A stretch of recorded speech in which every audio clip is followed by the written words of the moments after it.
안녕하세요.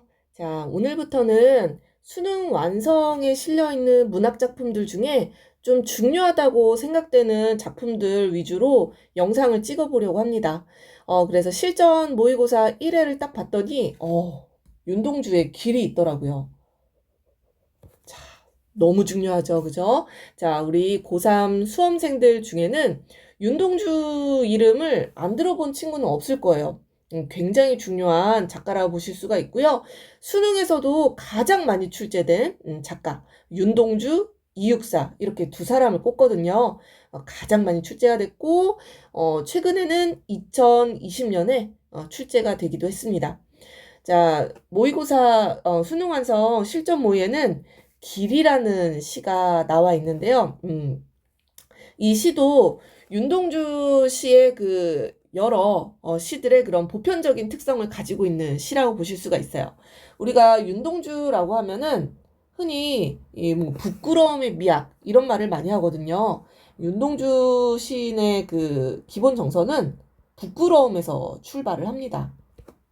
이분이 뭐 시인의 삶이랑 연결지어서 여러분들이 아신다면 훨씬 더 정보를 많이 아실 텐데 일제 강점기 광복 직전에 돌아가셨잖아요. 일제 강점기 때 살았던 시인이고 또 일본에 유학가 있으면서 굉장히 자기 자신의 삶에 대해서 이 부끄러움과 자아성찰이라는 그런 정서를 가지고 시를 굉장히 많이 쓰셨던 분이거든요. 자, 바로 이 부끄러움의 정서를 딱 바탕에 두고 같이 한번 길을 걸어가 보시면 좋을 것 같습니다. 자, 선생님이랑 작품 같이 한번 감상을 해볼게요. 자, 잃어버렸습니다. 무얼 어디다 잃어버렸는지 몰라 두 손이 주머니를 더듬어 길에 나아갑니다. 자, 서술어로 시작하고 있는 거 보시죠. 잃어버렸습니다. 한 번 더 반복되잖아요. 그죠? 뭘 어디다 잃었는지 몰라. 자, 지금 시적 상황이 강조되고 있는 거라 보실 수가 있어요. 자, 일단 서술어만으로 행이 구성되어 있기 때문에 잃어버렸습니다. 뭐 누가, 무엇을, 뭐 어디서 잃어버렸는지 전혀 알 수가 없죠. 그래서 주의를 환기하는 관심을 집중시키는 그런 효과가 있다. 이렇게 보실 수가 있겠고요. 자, 이게 바로 시적 상황입니다. 바로 잃어버렸다라는 거죠. 바로 상실의 상황이에요. 상실. 그런데 무엇을 어디다 잃어버렸는지 전혀 모르겠다라는 거죠. 불확실한 그런 상실의 대상이 있다라는 거죠. 자, 그래서 두 손이 주머니를 더듬어 길에 나아갑니다. 뭐 하고 있어요? 화자가 탐색의 행위를 하고 있죠. 잃어버린 것을 찾으러 길에 나아간다라고 했어요. 그러니까 이 길이라는 거는 잃어버린 것을 찾는 공간이라고 보시면 될 것 같습니다. 탐색의 공간 이렇게 보실 수가 있겠죠. 이 시의 제목이 길이잖아요. 이 길이라는 시어가 여러 번 반복이 됩니다. 자, 탐색의 공간 요거 하나 체크를 하시고요. 이 시를 보시면은 그 잃어버린 대상에 대한 자세한 정보는 안 나오거든요. 그런데 우리는 시인의 삶이랑 연결지어 보면은 이 시인이 찾고자 하는 거는 바로 본질적인 자, 내가 추구하고자 하는 이상적인 자라고 여기실 수가 있어요. 그래서 이 탐색은 자아 탐색의 행위라고도 보실 수가 있습니다. 자, 표현상의 특징 하나만 더 체크해 보자면요. 길에 나아갑니다. 라고. 자, 지금 하십시오체 사용하고 있죠? 경어체 사용하고 있고요. 굉장히 지금 잃어버렸는데 뭐 당황하거나 그런 느낌은 안 들잖아요. 그죠? 담담한 그런 고백적인 그런 어조로 시를 진행해 가고 있습니다. 자, 첫 번째 연 읽었어요. 그죠? 잃어버렸다라는 겁니다. 무엇을 잃어버렸는지 정확히는 모르지만 그 잃어버린 것을 찾기 위한 여정에 나서는 거죠. 자, 두 번째 연으로 내려가 볼게요. 자, 돌과 돌이 끝없이 연달아 길은 돌담을 끼고 갑니다. 라고 하네요. 자, 지금 이 길에 대한 정보를 주는데요. 이 길은 돌과 돌이 끝없이 연달아 있는 돌담을 끼고 가는 길이에요. 자, 돌. 지금 시어가 반복되고 있죠. 이 돌과 돌이 쭉 이어져 있다라는 얘기예요. 자, 그래서 이 돌담이라는 거는 굉장히 연속성이 있는 어떤 공간, 이라고 보실 수가 있겠죠. 그죠? 이 돌담의 연속성을 형상화하고 있는 시어 반복이라고 보시면 되겠고요.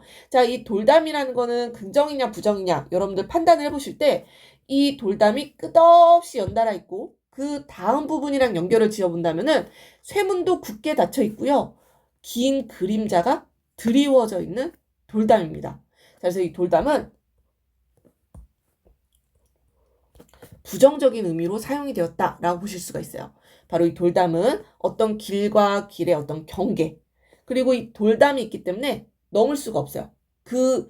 이 담 뒤에, 그죠? 담 너머를 볼 수가 없습니다. 그래서 암울한 지금 현실을 나타내는 시어라고 보실 수가 있어요. 자, 돌담, 부정적인 시어로 여러분들 체크하시면 되겠고요. 자, 요 이미지가 그대로 연결돼요. 담은 쇠문을 굳게 닫아 길 위에 긴 그림자를 드리우고 라고 했어요.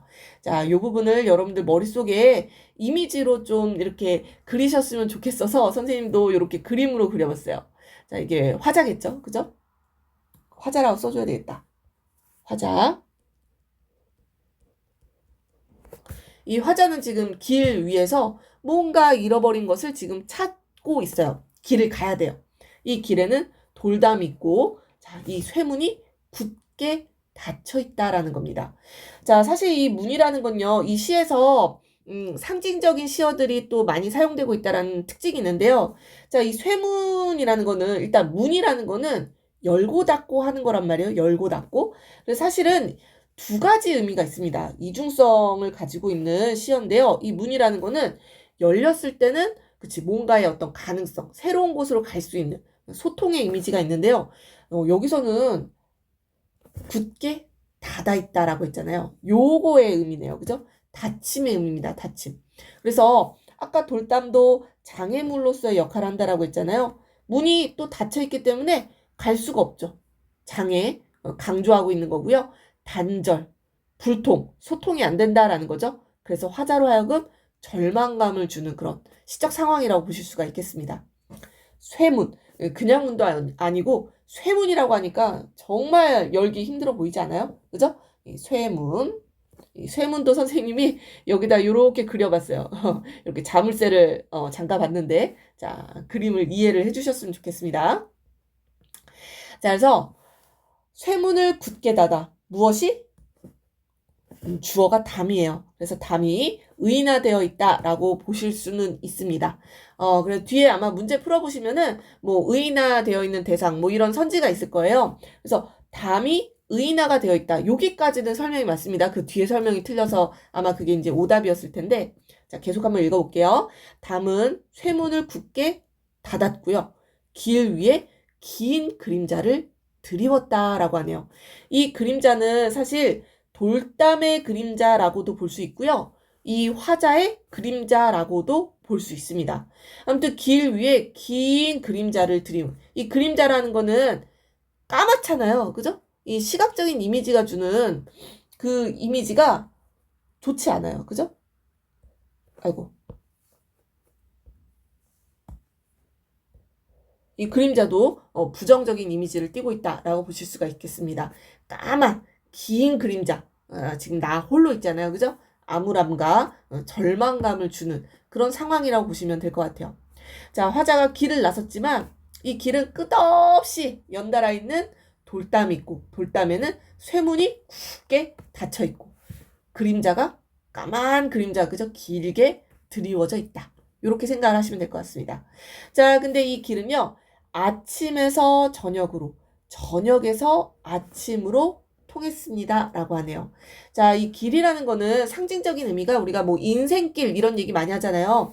이 삶의 여정이라고도 볼 수가 있는데 이 길은 아침에서 저녁으로 또 저녁에서 아침으로 계속해서 이어지는 길이다라는 얘기예요. 바로 이 시간적인 어떤 연속성에 대해서 이야기하는 거죠. 그래서 이 길을 계속 걸어가는 것. 바로 계속해서 이어지는 어떤 삶의 여정을 의미하기도 하고요. 지금 화자가 이 길에 나선 이유는 잃은 것을 찾기 위함이잖아요. 잃은 것을 찾기 위한 노력을 계속해서 지속하고 있는 아침에서 저녁으로, 저녁에서 아침으로 계속해서 지속하고 있다라는 것을 우리가 의미를 이해하실 수 있겠습니다. 돌담을 더듬어 눈물 짓다. 쳐다보면 하늘은 부끄럽게 푸릅니다. 자, 지금 화자의 정서가 2개 나왔죠. 그죠? 체크해야 되겠죠.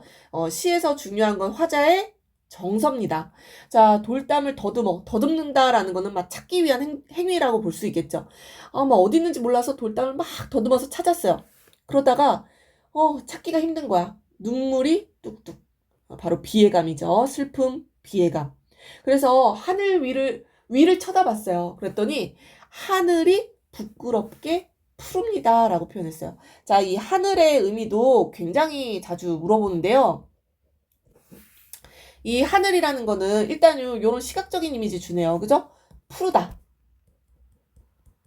이 푸르름이 주는 이미지는 긍정의 이미지죠. 푸르르다.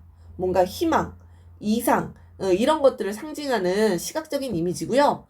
또 이 하늘이라는 거는 지금 나는 돌담에 가로막혀서 저편으로 갈 수가 없잖아요. 근데 이 하늘은, 그죠? 뭐 어디 막혀 있는 곳이 없죠. 뚫려 있단 말이에요. 그래서 이 하늘을 보면서 화자는 성찰의 매개체로 삼고 있어요. 그래서 부끄럽다라는 정서가 연결되는 겁니다. 성찰의 매개체. 바로 이 현실적 자아를 일깨워주는 존재가 바로 하늘이다라고 보실 수가 있어요.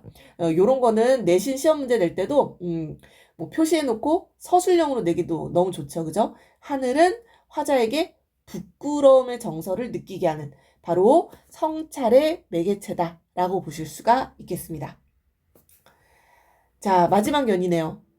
풀 한 폭이 없는 이 길을 걷는 것은 담 저쪽에 내가 남아있는 까닭이고 내가 사는 것은 다만 잃은 것을 찾는 까닭입니다. 자, 이유에 대해서 나와 있네요. 길을 걷는 것에 대한 이유. 자, 근데 이 길은요. 풀 한 폭이 없는 길이에요. 풀 한 폭이 없는 길. 그러니까 이 길이라는 거는 걷는 게 수월하지만은 않아요. 그죠?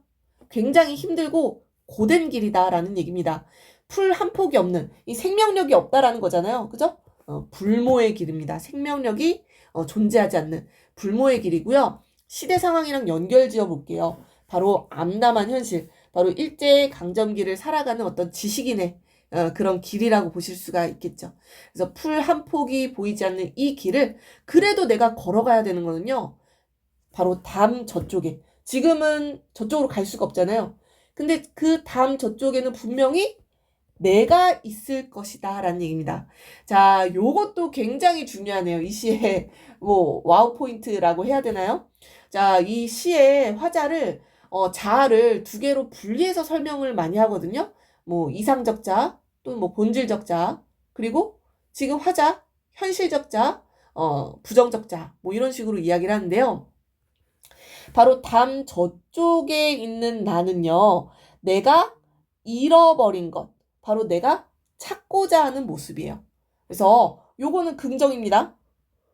담 저쪽에 존재하는 나, 바로 참된 나의 모습, 내가 꿈꾸는 나의 모습, 본질적인 나의 모습이라고 보실 수가 있어요. 지금은 뭐예요? 이 나의 본질적인 자아는 잃어버렸죠. 그래서 찾아야만 하는 대상입니다. 잃어버렸기 때문에 이렇게 연결 지어본 거예요. 선생님이 잃어버렸기 때문에 지금 찾고 있는 대상이고요. 현재 나의 모습은 좀 부정적이에요. 자, 요렇게 대비된다라고 보실 수가 있겠죠. 이 내가 사는 것은요. 이 나는 좀 부정적이에요. 왜냐?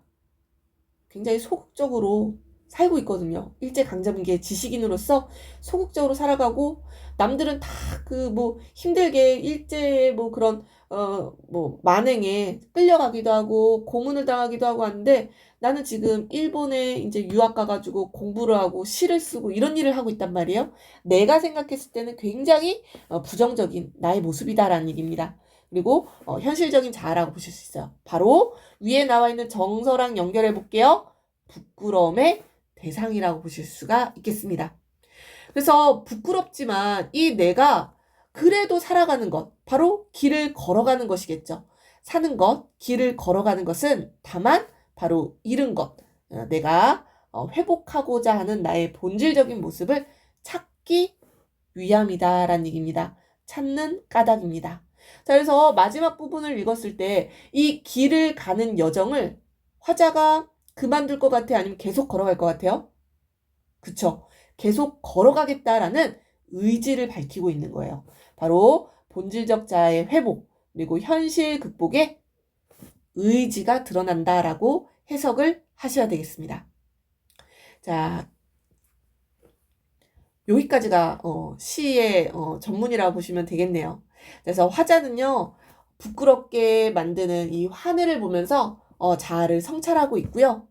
그럼에도 불구하고 이 길을 계속해서 걸어가는 것은 담 저쪽에 있는 나의 모습, 내가 추구하고자 하는 이상적인 본질적인 자아를 찾고자 함이다라는 얘기입니다. 그래서 자아 회복, 이게 주제예요, 주제. 자아 회복, 그리고 이 현실을 극복하고자 하는 의지를 노래하고 있다. 바로 이 시의 주제라고 보시면 되겠습니다.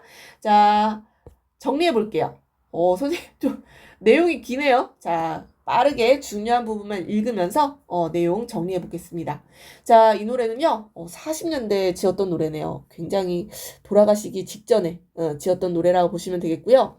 자, 식민지 조선에서 가치관의 혼란을 겪으며 고통스럽게 살아가던 젊은 지식인의 고뇌와 아픔, 상실과 모색을 다루고 있는 작품이다 라는 얘기예요. 자, 그래서 지식인으로서의 작가는 자신이 찾아야 할 어떤 대상이 있어요. 그래서 이제 길을 나선 거죠. 끝없이 이어지는 돌담, 부정적이라고 했죠. 황폐하고 삭막한 그런 현실을 나타내는 그런 시어라고 보실 수 있어요. 하지만 결코 포기하지 않고 지속되는 진지한 물음을 통해 바로 참된 자아의 회복을 염원하는 노래. 주제죠. 자, 조금 내려와 볼게요. 자, 화자가 찾으려고 하는 거는요, 유견에 제시되어 있는 담 저쪽에 남아있는 나입니다. 담 저쪽의 나. 시적 화자는 돌담으로 인해서 돌담 너머의 세계를 볼 수가 없어요. 그래서 돌담 뭐라 했어요? 장애물의 역할을 한다라고 했잖아요. 그죠? 장애물의 역할을 하고 있고요. 자, 돌담이 길과 평행 상태에 놓여 있기 때문에 그 세계에 도달할 수도 없고, 자, 담 너머의 세계로 갈 수 있는 유일한 통로가 될 수 있는 이 쇠문은 어떻게 되어 있어요? 굳게 닫혀 있기 때문에 이것도 부정적인 시어죠. 절망적인 상황을 느끼게 합니다. 거기에 길 위에 긴 그림자, 까만 이미지, 바로 어둡고 암울한 분위기를 조성하고 있고요. 자, 하지만 이 화자는 자아 성찰을 통해 자아 회복의 의지를 계속해서 다지게 됩니다. 바로 이 하늘은 비본질적인 자아, 현실적 자아겠죠? 일깨워주는 존재로서 화자에게 부끄러움을 느끼게 하는 그런 대상이라고 보실 수가 있겠고요. 그래서 마지막까지도 풀 한 폭이 없는 이 불모의 길을 계속해서 걸어가게 되죠. 바로 담 저쪽에 있는 자신, 잃어버린 자아를 찾기 위함이다. 어둡고 슬픈 현실 상황 속에서 내가 사는 것은 오직 잃어버린 나를 찾기 위한 것이다. 굉장히 독백적인 어조로 노래한 시라고 보시면 되겠습니다. 자, 그래서 진정한 자아 회복, 그죠? 자아 회복을 위한 진정한 노력, 의지, 바로 윤동주의 길이라고 보실 수가 있겠어요. 윤동주 시인의 시는 뭐 본질적 자, 비본질적 자 뭐 구분한다거나 부끄러움의 정서를 느낀다거나 자아 성찰, 요런 의미를 가진 시어들이 굉장히 많이 나오기 때문에요. 윤동주 시인의 다른 시들을 꼭 같이 읽어보기를 추천해 드리겠습니다. 자, 오늘 여기까지 할게요.